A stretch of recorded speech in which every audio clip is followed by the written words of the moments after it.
Halo Pak Rivaldo. Jadi saya akan menginterview teman saya. Halo, nama saya James. Ya, Patrick Effendi. mengenai materi kita minggu lalu yaitu pola tidur. Nah, untuk pertanyaan pertama, kamu jam berapa biasanya kamu tidur dan bangun di setiap harinya? Biasanya aku mulai tidur tuh jam 9.30 sampai jam 10.30. Itu tergantung hari-harinya sih. Dan aku bangun biasanya jam 5 atau jam 6. Makanya nggak pernah telat ya? Iya. Oke. Dan apakah kamu merasa kalau tidur kamu sudah cukup atau kurang? Menurut aku bisa tambahin sejam lagi sih. Soalnya aku kadang ngerasa tuh kayak kurang tidur gitu. Berarti tidur jam 10.30 nggak cukup? Menurut aku kurang, soalnya aku bangun tuh jam 5. Kira-kira apa faktor yang mempengaruhi hal tersebut? Paling gara-gara aku biasanya sebelum itu jam 8 aku suka belajar dulu. Mau belajar. Berarti karena belajar ya kebablasan. Iya. Oke. Terima kasih James. Thank you, Pak. Oke, sekarang kita dengan narasumber baru. Namanya siapa? Namanya siapa? Halo, nama saya Stephanie Faye dari Lu bisa mana? Dari F103. Nah, kan tadi sudah mendengar ya tentang pola tidur yang teman kita sampaikan James ya. Dia memiliki pola tidur yang cukup baik dan dampak positifnya itu dia bisa memiliki waktu untuk belajar, tidak pernah terlambat, menjadi murid teladan. Nah, tapi kan pasti kita sering memiliki struggle dalam tidur. Nah, kira-kira menurut Freya apa sih yang paling sering bikin kamu susah tidur, faktor utama? Mungkin untuk saya sendiri, saya terlalu kecanduan main HP dulu Main HP, kepikiran mantra. Main HP. Main HP. Berarti karena kecanduan main HP ya, jadi susah tidur. Iya. Kira-kira kenapa bisa kecanduan main HP itu? Nggak tahu sih, mungkin karena saya ada kerjaan aja di sekolah. Oh, emang nggak ada kerjaan ya? Nggak ada kerjaan. Oke. Nah, berhubung dengan penggunaan HP nih, seberapa sering sih kamu pakai HP sebelum tidur? Sering banget. Sering banget. Sering banget.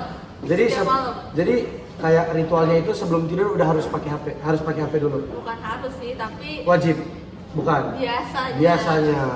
Oke. Dan menurut kamu apakah itu merupakan hal yang baik? Tidak. Kalau misalnya tidak, kenapa tidak? Soalnya nanti mata saya rusak. Nanti mata kamu rusak. Boleh tahu apakah ada? Kalau ini doang buat gaya. Kalau kamu apakah ada minus? Sebenarnya saya ada minus guys, minus 4,5. Oh. Ini siapa? Nggak kelihatan. Oke. Jadi berarti kamu ada minus. Mhm. Jadi menurut kamu kalau misalnya tidur terus pakai HP itu tidak baik ya, karena bisa memperparah mata. Iya, benar-benar. Oke. Dan kamu ini nggak punya tips and trick buat teman-teman yang lain supaya kayak bisa memperbaiki kualitas tidur? Minum Jadi, Pak, minum susu. sebelum tidur. Susu dingin panas? Panas. Panas. Sebelum tidur supaya bisa Tidur dengan nyenyak. tidur dengan nyenyak. Oke, terima kasih Freya. Terima kasih guys. Oke, sekarang kita masuk ke narasumber selanjutnya. Hai, perkenalkan nama saya Yaniwan dari kelas F103. Nah, oke. Ketika kamu kan sudah mendengar tadi ya pola tidur dari James, terus habis itu tips and trick yang Freya kasih. Nah, kalau kamu sendiri kira-kira rata-rata kamu tidur tiap malam itu berapa jam? Kalau weekday sama weekend? Aku sendiri memiliki jam tidur yang berbeda-beda setiap hari, tergantung seberapa berat hari tersebut. Contohnya, seperti kalau misalnya hari Senin maupun hari Rabu itu kan kita masuknya sedikit lebih terlambat daripada biasanya. Senin sama Rabu. Selasa sama Rabu, sorry ya. Selasa sama Rabu itu kan kita masuk jam 9. Jadi hari sebelumnya seperti hari Senin atau hari Selasa, saya biasanya tidur pada pukul 11 atau 12 dan itu juga karena terpengaruhi oleh faktor harus belajar. Harus belajar ya, berarti sangat produktif ya. Iya benar Terus sekali. kalau misalnya hari-hari yang biasa itu biasanya saya tidur pada pukul 10. Pukul 10. Hari-hari biasa itu seperti apa? Senin, Oh, berarti Kamis, Senin, Jumat. Kamis, Jumat ya. Kalau weekend, iya kalau weekend. mungkin itu agak krusial ya. Agak krusial tuh. Kenapa? Beda sendiri karena terkadang itu saya akan tidur pada waktu saya merasa ngantuk. Dan kira-kira jam berapa waktu pas Anda merasa ngantuk? Biasanya jam 1. Jam 1. Jam 2. Jam 2. Jam 12. Jam 12. Nah, menurut Anda itu apakah pola tidur itu sudah baik atau masih kurang? Belum.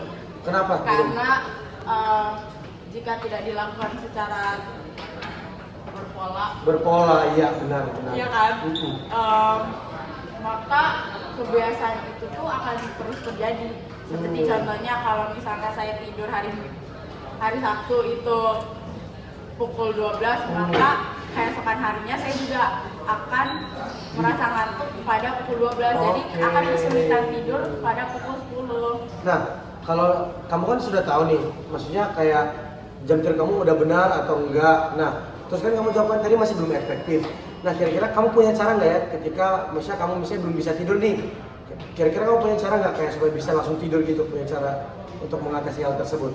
Ya, pertama-tama mungkin saya bukan Tuhan, tapi saya memiliki beberapa cara yang mungkin bisa membantu teman-teman di luar sana untuk tidur lebih cepat. Yaitu pertama, usahakan untuk jangan bermain HP sebelum tidur. Jangan bermain HP, Freya. Oke. Kemudian yang kedua, jangan melakukan olahraga sebelum tidur, seperti Olahraga apa itu?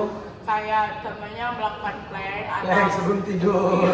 Plank sebelum olahraga yang ringan. Ringan. Apa Yang tuh? Main biasanya game. kan kalau misalnya di TikTok itu kan ada saran sebelum tidur kamu angkat kaki kamu kan biar perut kamu kecil. Nah itu tuh mungkin jangan dilakuin, karena kalau misalnya kamu melakukan itu, maka kamu tuh akan mendapatkan adrenalin.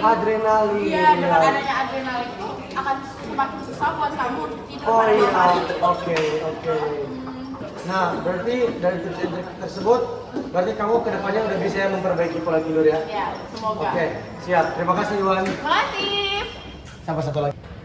Oke, teman-teman, dan sekarang kita telah masuk ke narasumber yang terakhir.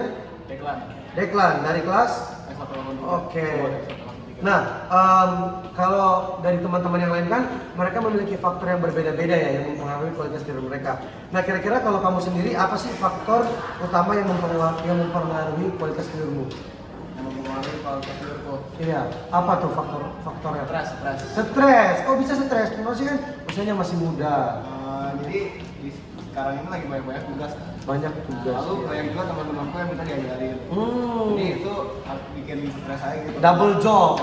Iya. Tambah lagi aku juga harus belajar juga. Iya, jadi mengajari orang lain dan mengajar diri sendiri. Mengajarkan diri sendiri. Iya, berarti faktor akademik ya, tekanan akademik. Nah, kalau menurut kamu nih, kira-kira apa kebiasaan yang menurut kamu bisa bikin tidur lebih baik atau lebih buruk? Jadi kita bagi dua nih. Kira-kira kebiasaan yang bikin tidur jadi lebih baik apa kira-kira? Bikin lebih baik. Kebiasaan. Kebiasaan tidur yang bikin lebih baik. Iya, kebiasaan. Iya. Apa ya? Contohnya dulu deh, coba. Kalau Freya tadi dia bilang minum susu sebelum tidur. Atau enggak mengurangi penggunaan handphone. Nah, itu tuh benar. Benar ya? Kenapa tuh kira-kira tuh bisa? Soalnya ya kalau misalnya kita kurangin penggunaan HP sebelum tidur tuh kayak kadang matanya itu lebih relax aja gitu sebelum tidur. Berarti udah nggak tegang ya langsung dipaksa tidur? Langsung paksa tidur, walaupun biasanya aku nggak gitu sih. Oke. Nah, kalau misalnya kebiasaan buruk, Penggunaan HP sebelum tidur. penggunaan sama juga topiknya ya. Oke, berarti kira-kira kamu punya tips gak nih kayak supaya kita tuh bisa mengurangi penggunaan HP sebelum tidur?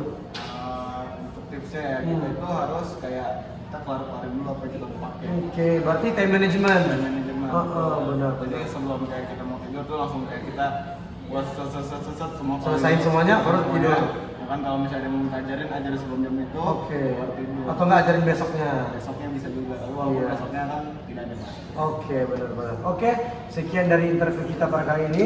Kiranya lewat interview ini kita bisa memperbaiki dan bisa mengedukasi teman-teman yang lain untuk memiliki pola tidur yang baik. Terima kasih. Oke, ayo. Oke teman-teman, nah jadi dari berdasarkan video yang telah dikirimkan dan berdasarkan dari interview, saya menyimpulkan bahwa tidur itu bukan tentang soal istirahat aja, tetapi merupakan proses penting untuk kerja otak agar otak bisa mengelola dan menyimpan memori atau memory consolidation. Nah, Nah, teman-teman, selain itu, ketika kita memiliki pola atau kualitas tidur yang baik, kita bisa mendapatkan banyak sekali benefit.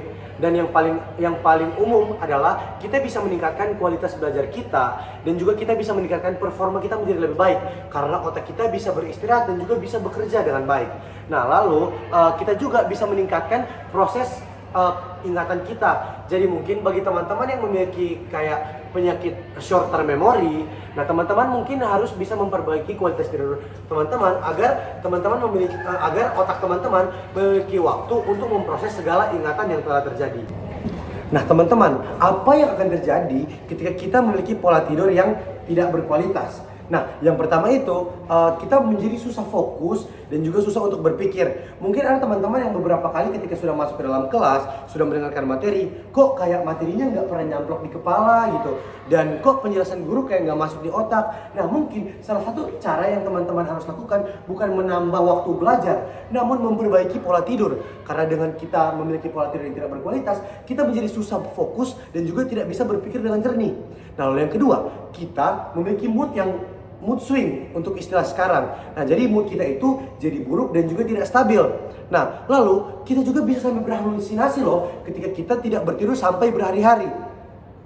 Nah, lalu dalam jangka panjang, ketika kita memiliki pola tidur yang tidak sehat, itu bisa memunculkan berbagai macam penyakit-penyakit. Nah, jadi saya ingin mengajak teman-teman semua untuk bisa memiliki pola tidur yang sehat. Karena ketika kita memiliki pola tidur yang sehat, kita bisa menjaga tubuh kita. Dan tubuh kita itu bukan hanya milik kita sendiri, namun tubuh kita itu adalah bait Allah. Oleh karena itu, teman-teman harus bisa menjaga pola tidur teman-teman dengan baik.